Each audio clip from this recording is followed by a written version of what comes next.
Finance Minister Nirmala Sitharaman tabled the economic survey today in the budget session in the Parliament. The Union budget will be presented on February 1st, that is tomorrow. Markets will be open on the special event even on a Saturday. Missed the economic survey, or was it very difficult for you to understand? Let me break it down for you. First, what is the economic survey? An economic survey is presented one day before the budget, and it tells us the situation of the economy right now and how did the country perform in the last financial year, which is FY25 in this budget's case. It helps the government to analyze trends in different sectors like infrastructure, agriculture, production, export, import and more. So by this you understand that the survey is largely influencing the budget here. It talks about both economic challenges for India and also the analysis of the previous financial year, and it is prepared under the supervision of the Chief Economic Advisor. For a detailed video on what is economic survey, click on the link in the description. Now let's move on to the economic survey presented today. Here are the key highlights. Starting with part 1, an overview of the economy.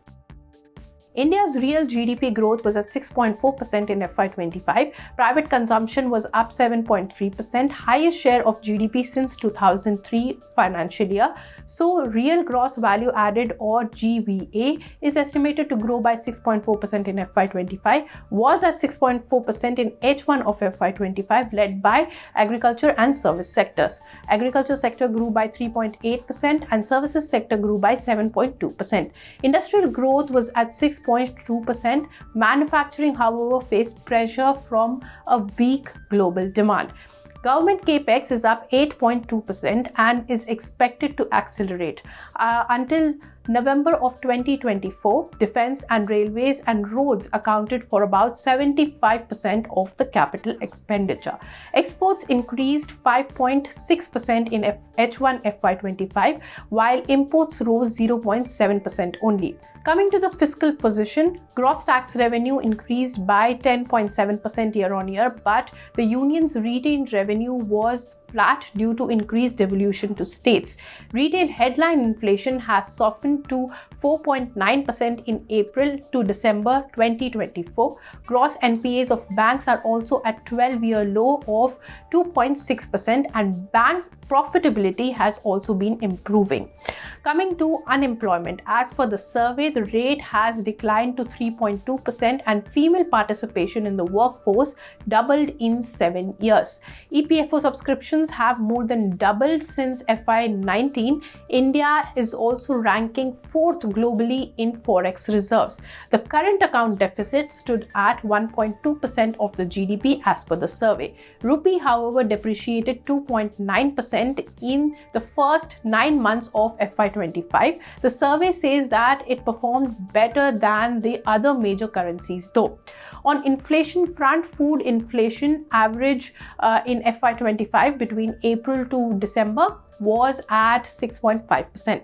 The government has implemented several measures to control food prices as per the survey, including stock limits on wheat and pulses, open market sales schemes, subsidized sales of dals under Bharat brand, duty-free import of pulses and yellow peas, buffer stocks and more. As per the survey, India's share in global IPO listings surged 30% in 2024 from 17% in 2023, making it the top contributor to primary resource mobilization globally. Indian stock markets have also been among the best performing worldwide, with market capitalization crossing $5 trillion. Nifty delivered a compounded annual return of 8.8% in the past decade, outperforming China's Shanghai Composite. The strong performance was driven by profitability, digital infrastructure, and expanding investor base and substantial reforms as per the survey. India's weight in MSCI EM index has reached a new high of 20% in July 2024, ranking 3rd after China and Taiwan. In April to November of 2024, FDI inflows increased 17.9% year-on-year. Now coming to forecast. The FY26 GDP growth is seen in 6.3 to 6.8% range. Food inflation is likely to soften in Q4 FY25 with seasonal easing of vegetable prices. IMF has projected strong growth for India, forecasting it to become a $5 trillion economy by FY28. Now, this implies an annual nominal growth rate of 10.2% in dollar terms, over 8.9% CAGR achieved in previous 30 years. India needs 8% growth at constant prices on an average for about a decade or two to become a developed economy or Viksit Bharat by 2047.